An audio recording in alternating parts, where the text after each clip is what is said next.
morning, Dons. Welcome back to CCTV. I'm Ed McKay. And I'm Ryan Green. We hope you've been having a great week so far. To start off our episode, let's throw it off to Vincent and Ben for more information on next year's new departments.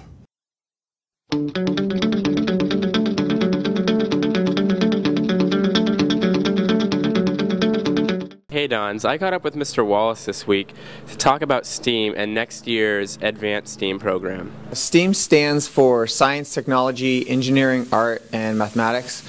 Essentially, it's a cross-curricular class where in the real world, math is not separated from English or separated from science. So this class kind of tries to bring them all together. We've brought some professional engineer guest speakers on lasers, on robotics. We're going to be taking we took some field trips to a STEAM fair. We're going to take another field trip to a maker place where they have all different types of machines that you would use in the professional world, just trying to expose them to as much of that professional experience as possible. We're almost done with the UC approval form for an advanced STEAM class. The prerequisite to that is then taking the introduction to STEAM class. We're also trying to have it reclassified as a science, so we'll see how that goes through. I'm here with Mr. Hare to find out more about new classes that are starting next year. So, Mr. Hare, what classes are you going to be teaching next year? We'll have the AP Computer Science class, and we'll also have a new class called Computer Science Tools and Web Integration. What kind of stuff do you do in that class? Well, in the new Computer Science Tools class, we go through and we do some Photoshop. We make some posters, make a website, we go into web design, we do some CSS, and then we do a little bit of JavaScript in the second semester. What makes the class unique? Well, the very beginning of the class, we actually do a fantasy football draft, and then everything we do in the class, we chart and graph all of our fantasy football stats through Excel. And then our Photoshop project, we actually make posters of our players, and then we make actual websites of our team. So it's a lot of fun. Thanks, Vincent and Ben. Students, please note that there will be a grade update next Friday and that the third quarter is ending on March 13th. So continue to keep up your grades and be sure to try hard in all of your classes. Now let's catch up with Emily for this week's CCTV Lite.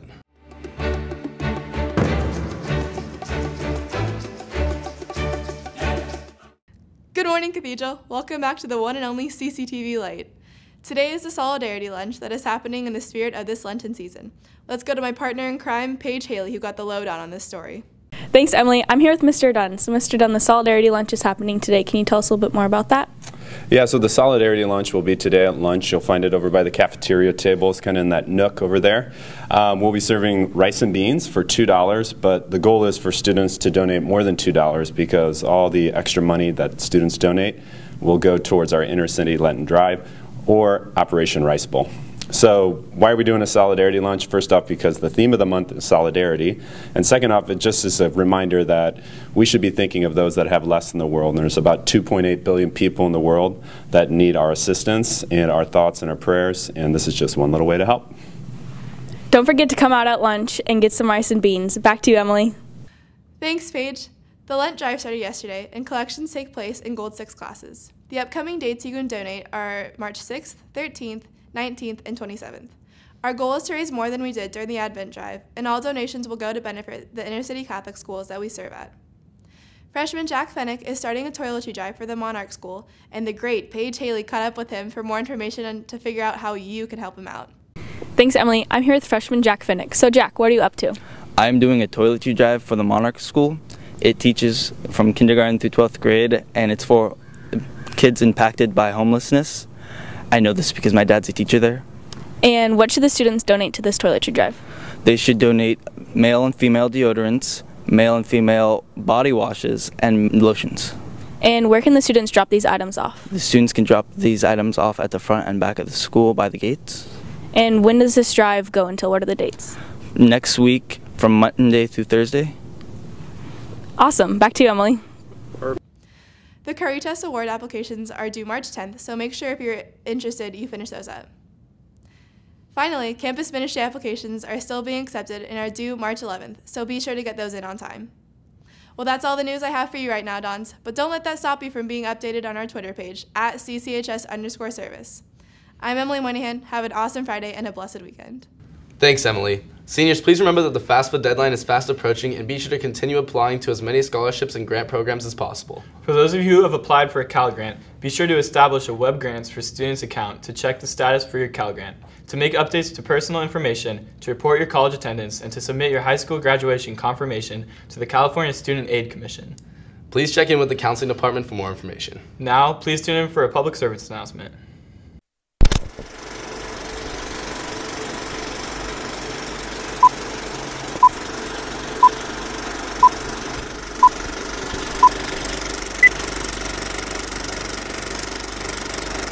This is Jake.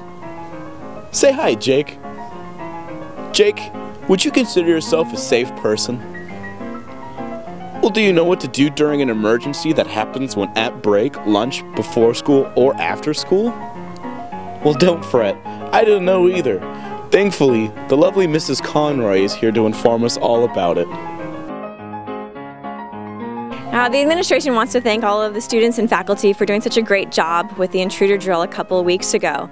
We feel very comfortable that students know what to do and teachers know what to do if we have an active intruder on campus and students are in a classroom. We know that we had police officers here on campus and they couldn't find you. That is great. Thank you for that. But now I want to be able to share with you our expectations if there was to be an active threat to our campus before school, during break, during lunch, or right after school. In those situations, you have a couple things that we would like the students to think about. If there's an active threat happening on our campus, I would ask the students to find a way to hide. And sometimes hiding might mean that you need to run off of campus through the nearest gate. We have placed a few egress gates around campus. Two are over back by the chapel area and one is over by the Juan Diego building. The idea would be that students are able to safely get off campus and go to a safe area. Those safe areas can be Canyon Crest High School or Ashley Falls Park, and that way adults will wait for you and gather with you at those locations so we can make sure that you are safe. Other places that you can go, teachers are going to be able to hold their classroom doors open for a short amount of time to make sure that they can get you inside the classrooms and keep you safe.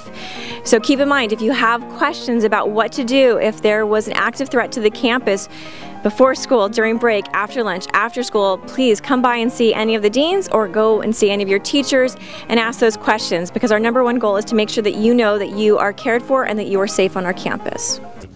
Thanks, Lucas and Mallory. Dons, please be sure to come out and support your very own dance team who will be performing in their next annual dance concert next weekend. For those students still needing to take either the ACT or SAT, the next testing day for the SAT is March 14th. There are also still a few spots left in the ACT prep course, which is scheduled to start Monday, March 2nd. The course will be taught by UCSD-backed instructors and will include both instruction and practice tests. Please check in with the counseling department for more information. Now let's catch up with Michaela for some sports.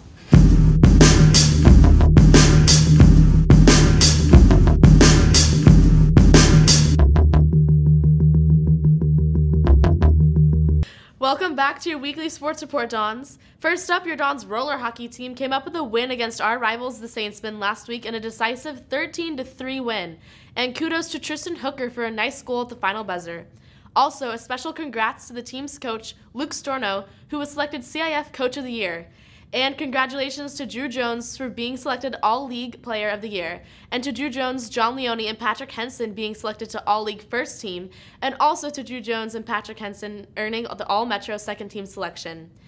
Next up, congrats to your 2015 Western League champions, the Lady Dons soccer team.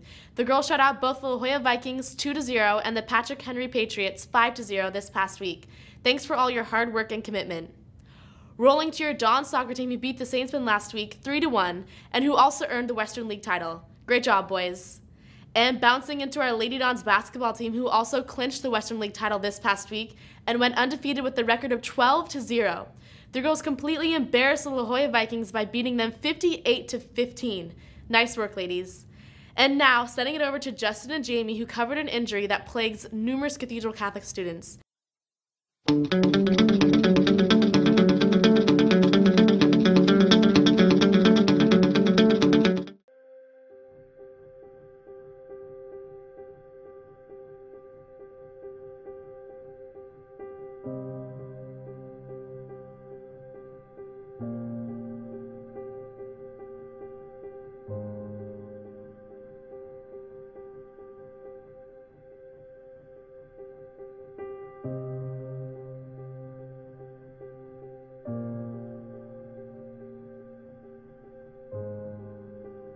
Ever hear the sad squeak of a crutch passing by? Or the elevator ding that tells you that a victim of an ACL tear is nearby? Justin and I caught up with a few of our very own ACL victims. Let's see what they have to say.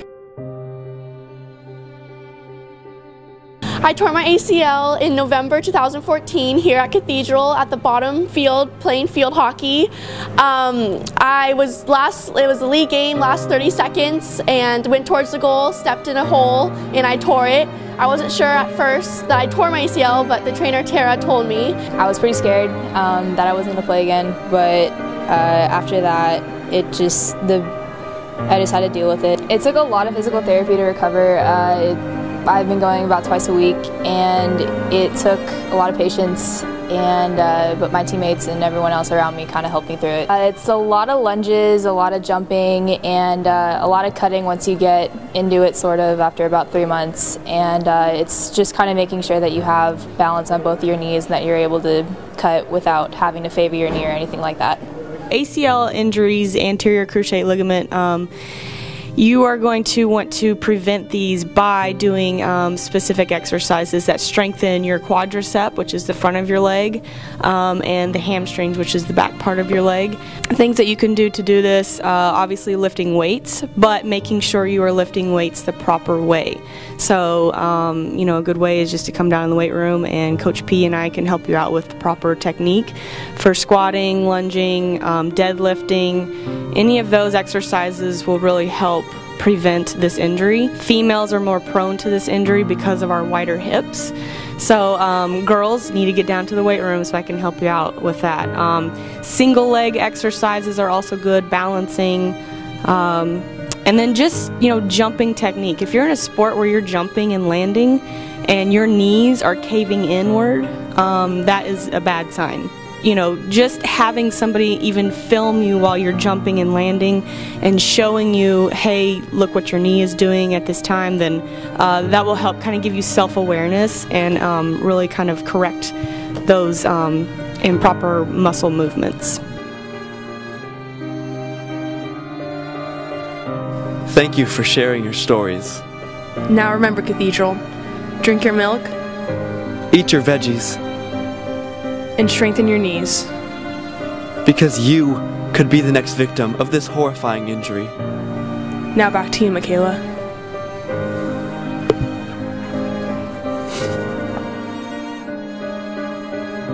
Thank you, Justin and Jamie, for such a moving segment.